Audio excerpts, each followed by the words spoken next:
All right, everybody. Here's the final on my Dino. Guess I can't really call it a Ferrari because I don't think they really were Ferraris. They were just separate cars made by Enzo's son Dino. Um, I found a website called Dino Restoration, so I had plenty of reference photos for it.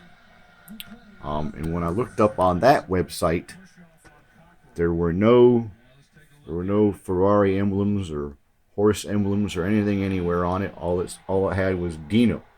If you go online to Google and you Google Dinos, you'll see some that have Ferrari and a horse back here. But when I went to that website, Dino Restoration, they didn't have any of their cars had Ferrari or a horse on it. So I think people probably put them on there afterwards because I don't believe they came that way from the factory. Anyway, this model turned out pretty good. A couple issues with the model itself. Let's see, the hinges. All these things open. This opens, the engine cover opens, and then the front piece opens. But the hinges were really small, skinny, fragile. And honestly, this one didn't break. They're on there, but it comes out real easy. It'll come off of there real easy. That's all right. These ones actually did break, so I just left them off. I tried to make my own, but it didn't work out too good. So we'll just do that. And this one, the one in the front, just one of the hinges broke. So it actually still opens and closes okay. And then on the glass is really thin and also pretty fragile. And it had a scratch on the back window, which I tried to polish out, but it ended up breaking. So I have two of these kits, so I had to take the glass out of the other one and put it on this one. I actually planned on giving the other one away once I reached 200 subscribers. So if someone really wanted that kit once I get to 200 subscribers, I'll just have to buy another one or give away some other kit. Either way, if one of my older subscribers wants that kit after I reach 200 subscribers, well then I'll buy another one. It's not a problem. But this turned out pretty nice. You can see the engine. If you really want to see the engine and interior on this, my last video I made of just the chassis without the body on there. Now, I used splash paints on this model, and I didn't know it at the time, but splash paints had a reaction with the plastic. So there's those spots here and there. I don't know if it's going to show up on camera exactly, but there are spots here and there that are a little rough because of the reaction of the paint. And you could even see that little thing on the hood, little line right there. The paint kind of etched out after I primed it. You can also see a little mold line going along the top of the fender right there that the paint etched out. Because when it was primed, that line was not there. So when the paint had a reaction with the plastic, it just etched out the mold line again. I didn't want to use the other body out of the other kit because I was going to give it away. But once I broke that back window, I had to take that out of there. So now what I'm going to do is I'm going to take that other body from the other kit.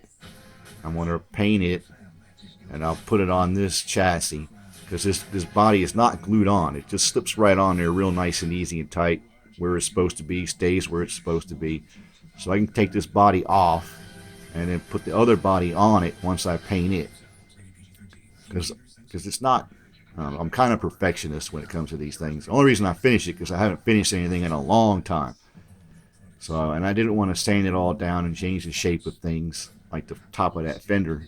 If I sanded that down to get that mold line out of there, I might have changed the shape of it a little too much. So I didn't feel like stripping it, repainting this body. I'll just do the other one. But other than that, I mean, it turned out all right. And if I didn't tell you about the reaction the paint had, you probably wouldn't even notice it in the video. But I noticed it, so That's the main thing. Maybe I'll be able to do something with the hinges. Maybe I can. I don't know. I tried to make my own for that engine cover, but it didn't work out too good. Tried to make it out of brass rod, just like we all make hinges. Just tried to make a hinge for back there. I couldn't get it to clear right. Got a whole lot of room back there. Even the hinge that came with the model didn't look like it was actually going to work. It just didn't look like it was made right. But other than those little things, well, one big thing, it turned out all right. The clear coat turned out good. Polished it out real nice. I was glad I found that website. I mean, if anybody wants to build this model, Dino Restoration. It's pretty simple. Nice website. All kinds of reference photos. Anything you could ask for, really. Let me show you underneath.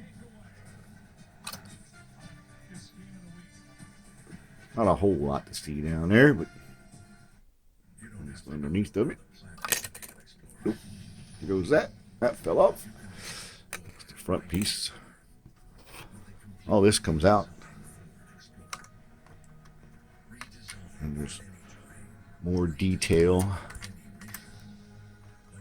Oh, that might come out. Let me see. I hope I can get it. I had a feeling this. Oh, there we go. See the battery down there. Brake booster and whatnot. Like I said, really detailed kit. A lot of parts come with this kit. And there's options to make different versions, like a late model and early model. There's a couple different things.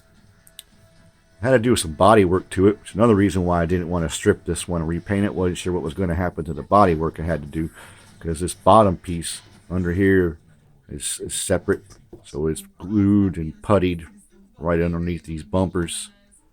And then there's a piece back here. This whole back piece underneath there is all a separate piece, so there's putty in here and on that side. That turned out nice. Actually, the body work I did on it turned out pretty good. Nice kit. Other than the major problem was the glass. It just wish it didn't have the lines in it, because both kits have the same lines in the same spot on the glass. It's probably not showing up on camera, but there's a little line right there, and then like I said, the back window has a line on it, which I tried to polish out, and that's when it ended up breaking. But there it is. So now I'll get started on my 69 Trans Am. I'll get that done. It's ready to go. All I gotta do is plumb and wire the engine, put it together. But there's that one. Finally finished one. Hope you like it. Bye.